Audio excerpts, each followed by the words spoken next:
Here's my collection. Here are 6 watches that I actually wear. In this video I will show you my watch collection, not the entire watch collection, but the watches that I actually wear in my everyday rotation. I established this 6-piece collection about 2 years ago and I still have it. Which is a good sign. It means I have some diversity in the collection. It's not boring and all the watches are quite wearable. Well, except maybe one. Later about that. The collection is quite diverse by brands: Rolex, Omega, IWC, Tudor, Tag Heuer and Cartier. Also it's quite different by the dial color. It has black, white, dark blue, blue and silver dials. Also functionality wise I have GMT, diver, pilot and dress watches. Recently I have thought about downsizing the collection to maybe only 3 to 4 pieces, but I like the variety of options available for me today. If during the video you'll get any ideas on how I can improve my collection, let me know in the comments. Now before we begin, I have to say that I have more watches in my collection, but I very rarely wear them. I've started already selling some of the watches that don't get any wrist time. Although I love some of them very much, I need to give them a better life on someone's wrist. Okay, let's start with my tough diver / vacation watch. The Tudor Black Bay 58 in blue. I bought them from my AD about 3 years ago and the hype was still strong at that time. I had to wait several months to get a call from the store. It was one of the most popular Tudor watches and it still remains a popular Tudor on the market. It's a diver watch in 39mm case size and with 200 meters of water resistance and a screw down crown. The build quality is fantastic and the COSC certified movement runs great. No accuracy issues. The movement also has 70 hours of power reserve, which is nice when it's not your only watch in the rotation. As I mentioned, the watch has a comfortable 39mm case size and together with 12mm of thickness makes the Black Bay 58 great on a wrist.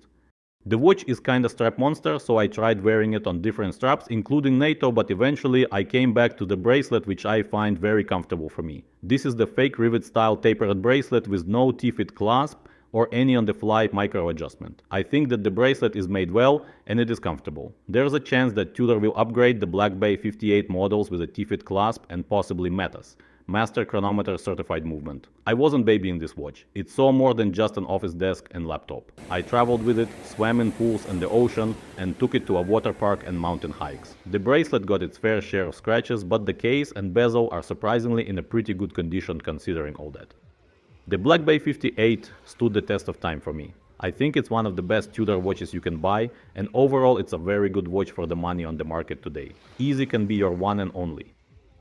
The next watch is my IWC Mark 18 Le Petit Prince, the Little Prince. I have had it for almost about 2 years now, and this is my second most worn watch in the rotation. Can you guess which one is the first most worn?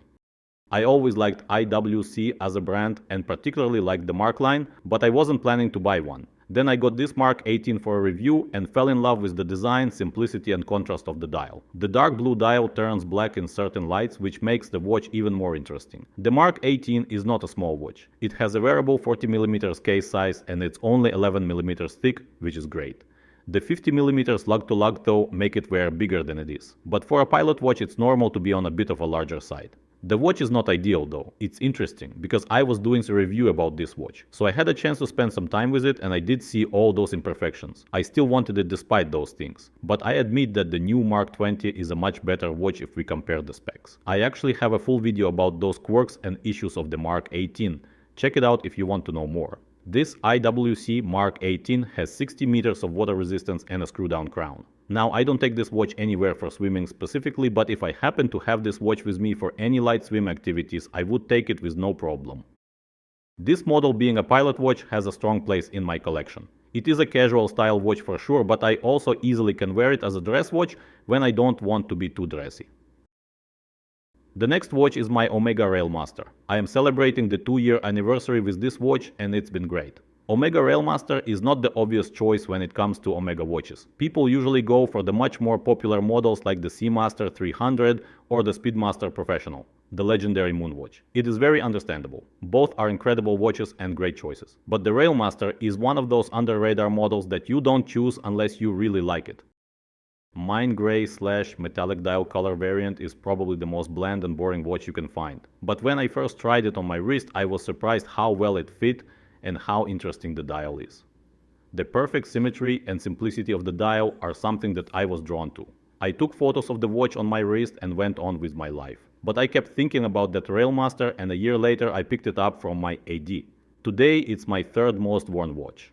The watch is built like a tank. That's how I see and feel about it. It's my sort of field watch, and it's not a safe queen for me for sure. I also traveled with the watch and took it for activities like swimming and skiing. Despite its fairly simple look, the watch is packed with cool and serious specs. One of the coolest and unusual things about this Railmaster is that the watch is fully brushed. Not a single polished part is there. You get a very wearable 40mm case with 12.7mm thickness with this model. With 150 meters of water resistance and a screw-down crown, it can handle most water activities with no problem. Inside the case is the Omega's Master Chronometer 8806 movement with 55 hours of power reserve, and it's anti-magnetic for up to 15,000 Gauss. The heavily brushed stainless steel dial with fauve patina loom has a very cool chameleon-like appearance. It can appear as light or dark gray depending on the light. And the interesting part is that you can read the time from any angle. The watch looks great on various straps. I've experimented with different leather straps and NATO. The right strap can really elevate the dial, but same as with Tudor, I ended up wearing it on the bracelet. Sadly, Omega discontinued the Railmaster line altogether again, but I believe some still can be found in dealer stocks. I am hoping that Omega will bring the updated Railmaster sometime soon. The next watch is my grail. I fell in love with this Rolex Explorer II Polar many years ago, and when I got this watch it instantly became my favorite in the collection. This is the 2002 Rolex Explorer II 16570 Polar variant with the white dial. This is the 22 years old watch and the age needs some respect. Although I am not necessarily babysitting it, I am being mindful of its age. But at the same time, this Explorer II is in my everyday rotation and it's my most worn watch. I also took a risk to take it swimming in a pool. I did travel with it. I never had any stranger commenting on this watch. This means this is a very under radar Rolex. It is great for me as I feel quite safe wearing it in public places. I think this watch can be worn on many possible occasions. It is obviously a sports watch, but I find it works very well for me with smart, casual and even dress attire. The specs are very close to perfect. The case diameter is stated as 40mm, but my measurements show 39mm and the watch looks about the same size as the 39mm Tudor Black Bay 58. The watch is 12mm thick and has a 47mm lug-to-lug size. You have 100 meters of water resistance and a screw-down crown with this Rolex. The Polar version of the 16570 Explorer II has enameled in black white gold hands and applied indices for better readability. It does provide a nice contrast against the white dial. As I said, my Explorer II is from 2002, which means the watch is powered by the Rolex caliber 3185. It's a Flyer GMT movement, meaning that the hour's hand can be moved independently, which is good for travel. I am not traveling to other time zones often, but I use the GMT function to track time in Europe, which is very convenient for me during work days, as I have colleagues over there. The accuracy is good. I did not test it properly, but my impression is that the movement is gaining about 1 minute per month. The bracelet is old, light and comfortable, with no modern tech and no quick adjustments or quick releases. I like that old school type of bracelet, but for some people it could be a deal breaker. The Super Luminova loom is still very powerful. I'm very happy with my Grail Rolex. It is very wearable, comfortable and works great with my lifestyle. I think it's one of the best watches out there to be your one watch collection watch. Now let's talk about two quartz watches in my 6-watch collection. The first one is my kinda beater watch. It's my long-term body tag Heuer Aquaracer quartz in 41mm. I think that quartz watches are the best when it comes to beaters. I know that the most obvious choice for a beater watch would be any G-Shock, and I have 2 of them in my collection, but G-Shocks are not getting much wrist time. I would always choose this tag for that. I really love the design of the watch. It is a modern diver with no desire to look vintage. It's also a discontinued model. Today Tag Heuer has an updated version. They even have solar-powered variants. This Aquaracer has a very clean diver watch design. The black sunburst, which looks almost like a glossy dial with contrasting white markers and hands, makes it super easy to read the time. The build quality of the diver is solid and the 41mm case size is comfortable for my 17cm wrist. The watch has 300 meters of water resistance and obviously a screw-down crown with crown guards. The sapphire crystal is flat and has an anti-reflective coating. I also love the bright blue loom with points of green. A beautifully done feature, a very nice and comfortable brushed bracelet with a quick wet suit extension, but no on-the-fly adjustments. I also traveled with this watch, took it swimming, skiing and other activities. Over the years, the watch performed as a good and reliable companion.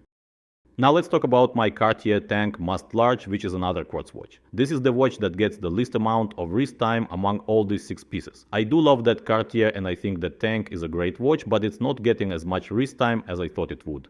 At the same time, I have other watches that are practically sitting in my box with no hope of seeing the light of day. My Rolex IWC and Omega are my first choices when it comes to what I want to wear every day. I mostly rotate between those three. The fourth place is taken by Tudor and the fifth is by Tag Heuer Aquaracer. If I knew that my watch may encounter any distress, I would wear the Tag. Maybe if I had less of a choice, I would wear the Tank more often. But that's not the case. The Tankmast Large is a very good dress watch with so much history and elegance you can't go wrong with it. Just make sure you give it more wrist time than I do. There is not much to tell specs wise about this Cartier. I love the contrast dial, the blued hands are incredibly beautiful. The case size is 33.7 by 25.5 mm and the thickness is 6.6 mm. The watch is water resistant up to 30 meters, which is definitely not the best companion on a beach. The main feature of the watch is its timeless, elegant design, and that's the main reason to buy it. So here is my 6 watch collection.